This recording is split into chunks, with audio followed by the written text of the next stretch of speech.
True life in God के दैनिक podcast में आपका स्वागत है, जहां हम अपने समय में ईश्वर की आवाज सुनते हैं। हम उन्हें सचमुच जान पाते हैं और उनके साथ एक और भी निजी रिश्ता बना पाते हैं। एपिसोड 7 9 अक्टूबर 1986। शांति तुम्हारे साथ हो। मैं ईश्वर चाहता हूं कि मेरे बच्चे मेरे पास आए।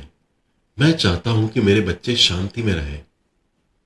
क्या आप दिनांक 8 संपादक का नोट 12 अक्टूबर 1986 देखे का संदेश लिखते समय परेशान हुए थे?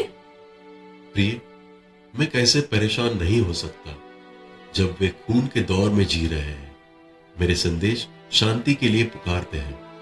मैं ईश्वर सर्वशक्तिमान हूं और मैं विनाश को नियंत्रित करने और बुराई को दूर करने, शांति और व्यवस्था की रक्षा करने में सक्षम हूं। लेकिन मैं चाहता हूं कि मेरे बच्चे जाग जाएं। मेरे सभी बच्चों के वापस आने पर मैं ईश्वर खुशी से भर जाऊंगा। मैं प्रेम से भरा हूं, दया से भरा हूं।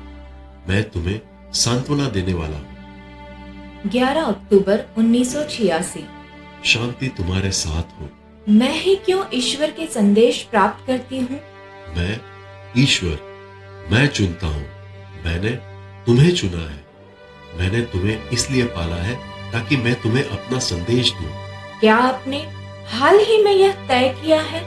मेरा उत्तर यह है, इससे पहले कि तुम अपनी मां के गर्भ में बनते, मैं ईश्वर इसकी योजना बना चुका था। सीखो मैं कैसे काम करता हूं। मैंने इस बीच बहुत सारे पाप किए।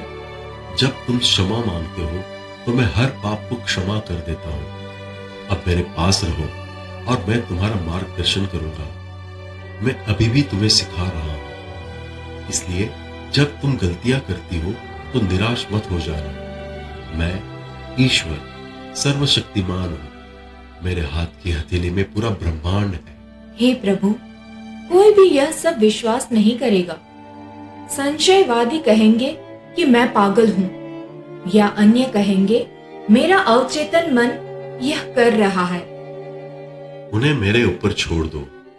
मैं यहोवा हूं, तुम्हारा निर्माता।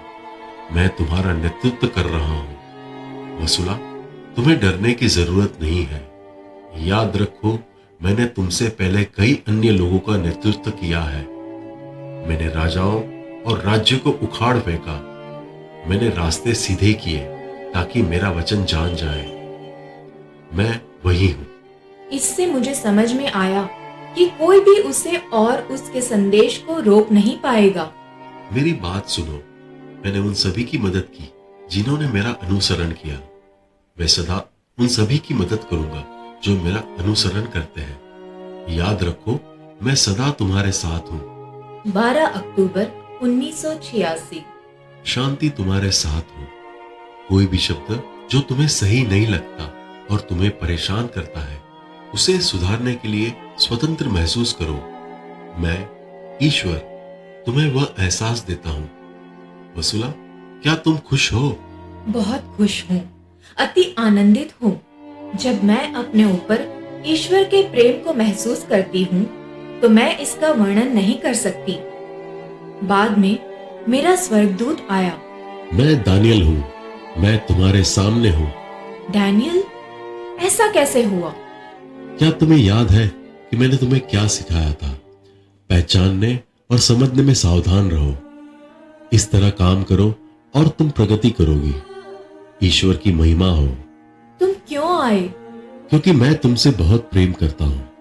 यहोवा पर भरोसा रखो क्योंकि वह तुम्हारा उद्धारक है। तुम क्यों आए? मैंने आने के लिए कहा। याद रखो, ईश्वर पर भरोसा रखो। मैं तुमसे प्रेम करता हूं। वाकई, यहोवा पर भरोसा रखो और शांति से जाओ। इस संदेश से एक दिन पहले मैंने ईश्वर के सामने कबूल किया कि मैं अपने स्वर्गदूत डैनियल से प्रेम करती हूँ और उसके साथ सहज और शांतिमय महसूस करती हूँ। लेकिन ईश्वर ने मुझे अब डैनियल को छोड़ने और उनके साथ रहने के लिए कहा, क्योंकि वह खुद मुझे सिखाना चाहते थे और मैं दुखी थी, यह सोचकर कि मैं फिर कभी डैनियल से बात नहीं कर पाऊंगी। मैं डैनियल तुम्हें आशीर्वाद देता हूँ। ईश्वर पिता, उनके प्रिय पुत्र यीशु मसीह और पवित्र आत्मा के नाम पर मैं ईश्वर का सेवक हूँ। क्या तुम्हें याद है कि मैं 8 महीने पहले कैसी थी? मुझे याद है, तुम ईश्वर के प्रति उदासीन थी।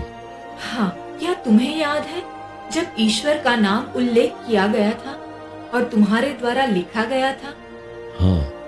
तुमने कहा, ईश्वर निकट है और तुमसे प्रेम करता है। यह ऐसा था जैसे तुम मुझसे कह रहे थे, आज मौसम अच्छा है। मेरा रवैया ऐसा ही था। इससे भी बदतर। फिर मेरे ऊपर आए सभी आक्रमण। मुझे लगा जैसे मैं किसी यातना से गुजर रही हूँ। इसे ऐसे ही स्वीकार करो।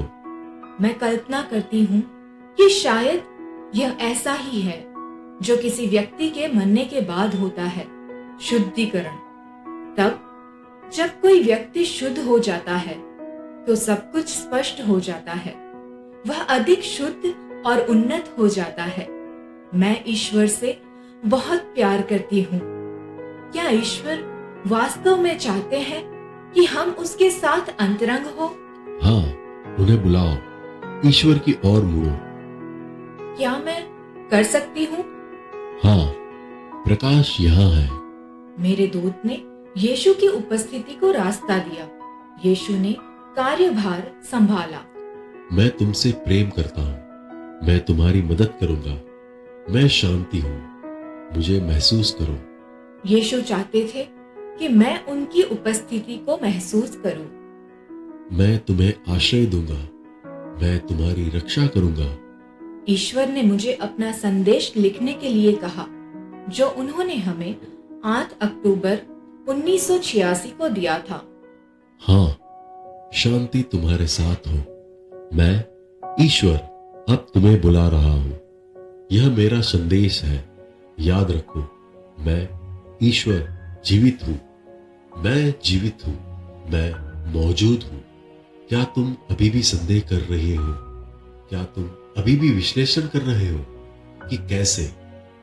क्या तुम अपना पूरा जीवन मेरा विश्लेषण करने, मेरा निदान करने, अंतहीन चर्चा करने में बिता रहे हो कि मैं हूं या नहीं? क्यों? मुझे सुनो। जब मैंने पहली बार पृथ्वी की स्थापना की तो मैं खुशी से भर गया था। मैंने तारों को फैलाया और उनमें से प्रत्येक का नाम रखा। बाद में प्रेम और खुशी के साथ मैंने तुम्हें बनाया। अपने हाथों से मैंने तुम्हें बनाया। तुम्हें जीवन की सांस दी। मैंने तुम्हें बड़ा किया और तुम्हें आशीर्वाद दिया। मैं तुम्हारा पवित्र पिता हूं। फिर मैंने तुम्हें मार्गदर्शन करने और तुम्हें सिखाने के लिए बुद्धिमान लोगों को भेजा कि सारी सृष्टि कैसे शुरू हुई। मैंने स्वयं को तुम्हारे, मेरे जैसे लोगों के लिए जो ईश्वर को भूल गए, सामने प्रकट किया ताकि मैं तुम्हें सिखा सकूं कि तुम्हारी नींव कैसे शुरू हुई। तुम्हारा निर्माता कौन है? मैं ईश्वर तुम्हारा पिता हूं। और अब तुम पीढ़ी दर पीढ़ी तुम मुझे छानते हो, मेरा विश्लेषण करते हो, निरंतर अंधकार में रहते हो, मुझसे दूर भागते हो, अपने बीच अराजकता पैदा करते हो। क्या तुम नहीं समझ सकते कि तुम एक दूसरे का वध कैसे करते हो? युद्ध करते हो, एक दूसरे से घृणा करते हो, जातियों और शहरों को मिटाते हो, अपनी मातृभूमि को उजाड़ते हो, अपनी महिलाओं को विधवा बनाते हो, अपने बच्चों को अनाथ बनाते हो, केवल घृणा प्रकट करते हो। कहां चले गए मेरे सारे आशीर्वाद? वह प्रेम जो मैंने तुम्हें दिया था, वह कहां चला गया? मेरे बच्चे कहां हैं? वे कहां हैं? वे कहां चले गए? मैं उन्हें अब पहचान नहीं सकता। दुख से भरकर ईश्वर ने ये शब्द कहे, क्योंकि ईश्वर ने मनुष्य को अपनी छवि में बनाया और इस छवि को अब मनुष्य ने ही नष्ट कर दिया था। वे कहां चले गए? दुष्टता ने उन्हें बुलाया है। उन्हें हथियार के रूप में काम पर रखा है ताकि उनमें बची हुई सारी रोशनी को बुझा सके और उन्हें पूरी तरह नष्ट कर सके। मैं अपने प्रिय बच्चों को सदा के लिए खोते हुए देखकर बहुत दुखी हूं और रोता हूं। क्या मैं क्रोध, घृणा या विनाश का विकिरण कर रहा हूं? क्या तुमने कभी माना कि मैं युद्ध का ईश्वर हूं? क्या मैं शांति और प्रेम का ईश्वर नहीं हूं? हे बच्चों, मेरी बात सुनो। मेरे अपने हाथों से बनाए गए, मेरे हाथों से आते हुए, जिन्होंने तुम्हें अपने सीने से लगाया, मेरे हृदय की गहराई से आशीर्वाद दिया, मेरे प्रिय पुत्र यीशु मसीह द्वारा चंगा किए गए, मेरे द्वारा प्रेम और पोषित किए गए, तुम क्या बन गए हो? तुम क्या सोचते हो कि तुम कहां जा रहे हो? मेरी बात सुनो, मेरे पास लौट आओ, मेरे पास वापस आओ। मैं जो तुमसे प्रेम करता हूं, मुझसे सीखो। मैं पवित्र हूं, पवित्र बनो, पवित्र रहो। मेरा इनकार मत करो मुझसे ये कहते हुए कि तुम मुझे नहीं जानते और तुमने मुझे कभी नहीं जाना। क्या तुमने कभी कल्पना की है कि मैं कभी अस्तित्व में नहीं था और मेरा वचन केवल इब्रानियों का मनोरंजन करने के लिए था? मेरे वचन पर विश्वास करो क्योंकि मैं इसका लेखक हूं। मेरा वचन जीवित है जैसे मैं जीवित हूं। यदि यह न होता तो तुम नहीं होते। मेरी बात सुनो, जीवन एक संक्षिप्त मार्ग है और तुम इसे केवल संक्षिप्त रूप से पार कर रहे हो। एक ग्रहणग्रस्त जीवन के साथ तुम कैसे खुश महसूस कर सकते हो? तुम में से कोई भी कैसे विश्वास कर सकता है कि तुम अंधेरे में जीवित रहने में सक्षम हो? एक भी ईख बिना प्रकाश के नहीं रहती। मैं प्रकाश और मुझ में होने के कारण तुम जीवित रहोगे। मैं सभी को देखने और मेरे प्रकाश में रहने के लिए चमकता हूं। मेरा हृदय तुम्हें बुराई के पंजे में अंधकार में देखकर दुखी है। मैं तुम सभी को सुन सकता हूं। तुम कैसे संदेह कर रहे हो और कैसे तुम मेरा विश्लेषण कर रहे हो? कैसे तुम अपना चेहरा मुझसे दूर कर रहे हो, सुनने से इनकार कर रहे हो, देखने से इनकार कर रहे हो? तुमने मेरे लिए अपने दरवाजे बंद कर लिए हैं। मेरे अपने बच्चे मेरा विश्लेषण कर रहे हैं। तुम में से बहुत से मुझ पर अविश्वास करते हैं। तुम मुझे कैसे भूल गए? एक बच्चा अपने पिता को कैसे भूल सकता है या उसके होने पर कोई संदेह कर सकता है? क्या धरती पर कोई ऐसा बच्चा है जो ये मानता है कि उसका कोई पिता नहीं था? मुझे एक ऐसे बच्चे का नाम बताओ जो ये मानता हो कि वह अपने आप आया है। क्यों मेरे कुछ बच्चे मुझे इतना दुख देते हो? मैं ईश्वर तुम्हारा पिता हूं, तुम्हारा रचयिता हूं और मैं तुम सभी से प्रेम करता हूं। मुझे पहचानो, मुझ पर संदेह मत करो और मुझसे मत डरो। मुझसे तभी डरो जब तुम मेरे विरुद्ध विद्रोह करो। तुम मुझसे क्यों भाग रहे हो? स्वर्ग को अपना घर बनाओ। मेरा घर तुम्हारा घर है, मेरा घर तुम्हारा घर है। बच्चों, क्या तुम मुझे इसलिए नकार रहे हो क्योंकि मैं ईश्वर तुम्हारे द्वारा बनाई गई वैज्ञानिक दुनिया में योग्य नहीं बैठता? क्या तुम अपने आध्यात्मिक जीवन को नष्ट करने की कोशिश कर रहे हो? क्या तुम उन लोगों का मजाक उड़ाते हो जो अभी भी मुझ पर विश्वास रखते हैं? उन्हें सपने देखने वाले कहते हो। जिन लोगों का मजाक उड़ाते हो उन्हें स्वप्न देखने वाले कहते हो। वे वास्तव में वे लोग हैं जो जाग रहे हैं और मेरा घर उनका घर होगा। जो कुछ मेरे पास है वह सब उनके पास होगा और मेरे विश्राम के चरागाहों में वे विश्राम करेंगे। कभी कोई कमी नहीं होगी, कभी कोई दुखी नहीं होगा। मैं पवित्र हूं, इसलिए पवित्र बनो, पवित्र रहो। मेरी महिमा करो, मुझे स्वीकार करो, मुझ पर विश्वास करो और मुझसे प्रेम करो। मेरे प्रकाश में रहो। अब मेरी बात सुनो। मैं ईश्वर तुम्हारे युग में फिर से खुद को प्रकट कर रहा हूं। हां, तुम्हारे समय में मैं वही हूं। मैं सदा तुम्हारे साथ हूं। मेरी महिमा करो और याद रखो, मैं तुम्हें बुलाऊंगा। वसुला, मेरी शांति पाओ। मैं तुम्हारा मार्गदर्शन करूंगा। मैं तुमसे प्रेम करता हूं। याद रखो, मैं तुम्हें फिर से मिलाऊंगा। बाद में क्या तुम मेरे साथ रहने में खुश हो? अपनी चिंताओं को अभी छोड़ो और खुश रहो। मैं ईश्वर वही हूं। मैं अपने लोगों का उसी तरह नेतृत्व करता हूं। मैं तुम सबको आशीर्वाद देता हूं। सीखो वसुला कि ये मैं ईश्वर हूं जो तुम्हारा नेतृत्व कर रहा है। मेरे पास रहो, मुझसे कभी मत डरो। मेरी पवित्रता पर अधिक ध्यान करो बेटी। अब यह लिखो, मैं यहोवा हूं जो तुम्हारा। मुझे यह स्वीकार करने में परेशानी हो रही थी कि यह वास्तव में सर्वोच्च था जो मुझसे इतने सरल तरीके से बात कर रहा था। मेरा दिमाग घूम गया था। नेतृत्व कर रहा है।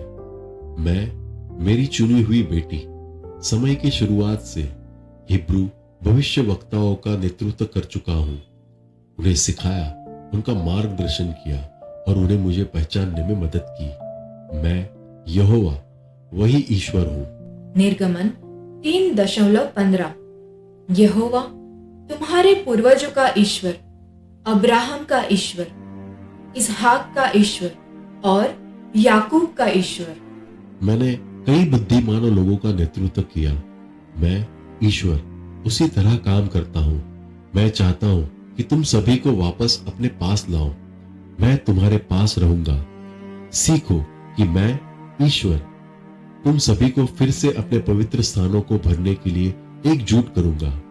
मैंने तुम्हें वापस अपने पास लाने के लिए खुद को फिर से प्रकट किया है। मैं तुम्हें बिखरते हुए, मुझे त्यागते और भूलते हुए देख रहा हूं। मैं तुम्हारे विधानों को सुधरने का इंतजार कर रहा था। मैं तुम्हें याद दिला रहा था कि तुम्हारा जीवन पृथ्वी पर एक संक्षिप्त यात्रा है। मैं तुम्हें याद दिला रहा था कि मैंने तुम्हें आशीर्वाद दिया है। मैं क्रोध करने में धीमे हूं। मैं ईश्वर प्रेम से भरा हुआ हूं। 12 अक्टूबर 1986। प्रिय, तुम्हें शांति मिले। ज्योति तुम्हारा मार्गदर्शन कर रही है। शांतिपूर्ण जीवन यापन करो। मैं आपको बताना चाहती हूँ कि अपने संरक्षक दूत डैनियल के साथ मुझे शांति और सहजता महसूस हुई। मुझे अपने संरक्षक दूत की याद आ गई। उसे छोड़ो, क्योंकि वह मेरा दास मात्र है। मैं तो तुम्हारा सृष्टि करता हूँ, सर्वशक्तिमान ईश्वर। मैं आपको यह भी बताना चाहती हूँ कि डैनियल की संगति में मुझे शांति मिली और मैं उससे प्रेम करती हूँ। मुझे पता है, उसे छोड़ो। उसने एक बार मुझसे कहा था, किसी भी मनुष्य ने आज तक अपने स्वर्गदूत को इतना अधिक प्रेम नहीं किया जितना तुम करती हो। क्या उन्होंने ऐसा कहा? क्या उसने यह कहा? क्या इसका मतलब यही था? वह यह जानता था। उसे छोड़ो और मेरे साथ रहो। तुम अपना सिर मुझ पर रख दो। अनुभव करो मैं तुम्हें कैसे प्रेम देता हूँ। तुम मेरी पुत्री हो। मैं तुम्हारा स्वर्गिक पिता हूँ तथा मैं तुम्हें आशीर्वाद देता हूँ। तुम मेरी हो। मैं यहोवा हूँ और मैं कभी भी किसी को भी तुम्हें नुकसान पहुंचाने नहीं दूंगा। तुम्हारे लिए जो मेरा प्रेम है उसे महसूस करो। मुझे सुनो। मैंने तुम्हारे कोमल बचपन से तुम्हें पढ़ते हुए देखा है। मैंने तुम्हें अपने बहुत करीब रखा और तुम्हें देखना मुझे अच्छा लगता था। अपने द्वारा उत्पन्न किए गए वन फूलों की तरह तुम्हें विकसित होते हुए देखा। अपनी ज्योति में तुम्हें रहते हुए देखकर मेरा हृदय प्रसन्नता से भर उठा। मैं तुम्हारे निकट रहा। मेरी कली ने खिलना प्रारंभ किया। तुम मेरा प्रेम पाने के उस समय तक पहुंच गई। मैंने तुम्हें महसूस किया और तुमने मुझे खुश कर दिया। मैंने तुम्हारे हृदय को महसूस किया और तुम्हें आशीष दी। मैंने तुम्हारी अभिलाषाएं पढ़ी और उनके प्रति संवेदनशील होना पसंद किया। तुम्हें अपना सौंदर्य बनाए रखने में मदद करने के लिए मैं तुम्हारे पास था। मैंने देखा तुम पूरी तरह खिल चुकी हो। अतः मैंने तुम्हें बुलाया, किंतु तुमने मुझे नहीं सुना। मैंने तुम्हें पुनः बुलाया, पर तुमने अनसुनी कर दी। तुम कभी कभी मुझे देखने आई और तुम्हें देखकर मेरा हृदय आनंदित हुआ। इन कुछ बार जब तुम मुझसे चर्च में मिलने आए तो मैं खुशी से भर गया। मैं जानता था कि तुम मेरी अपनी हो, लेकिन ऐसा लगता था कि तुम मुझे भूल गई हो। तुमने कभी यह महसूस नहीं किया कि मैं तुम्हारे निकट था?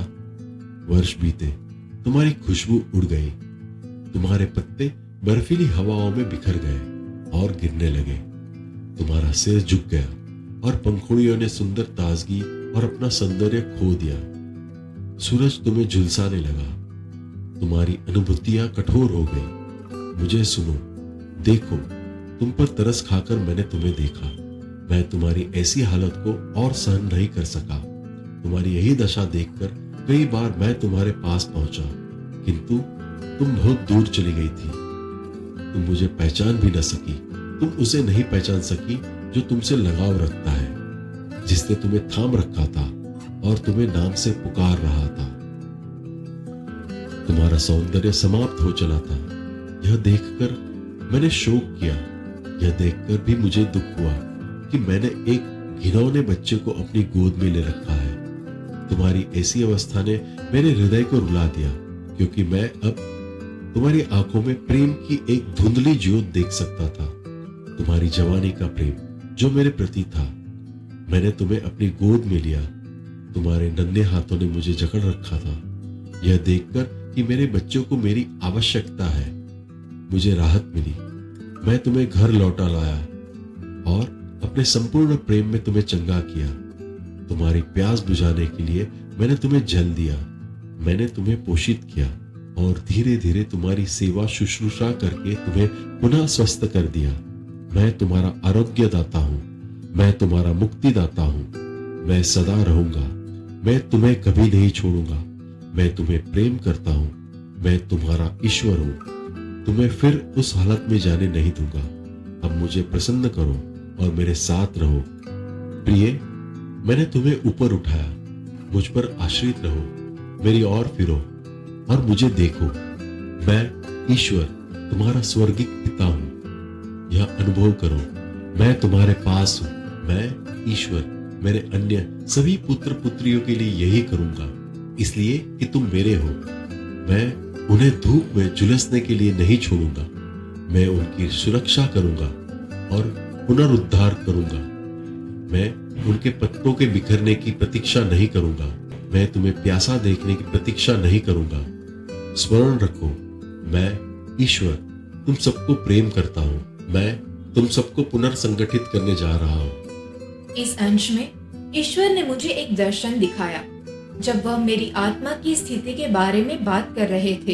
अगर मैं उस समय मर जाती तो मेरी आत्मा बहुत अंधेरे प्रदेश में होती। मैंने जो देखा वह यह था, मैंने खुद को एक छोटे बच्चे के रूप में देखा, लगभग 6 साल की। मैंने खुद को जमीन पर फैला हुआ देखा, अपने दाहिने तरफ लेटा हुआ। मैं बहुत पतली थी और मेरे सर पर मुश्किल से कोई बाल था, वह भी बहुत छोटे लग रहे थे। वह जगह बहुत अंधेरी थी और आसमान काला था।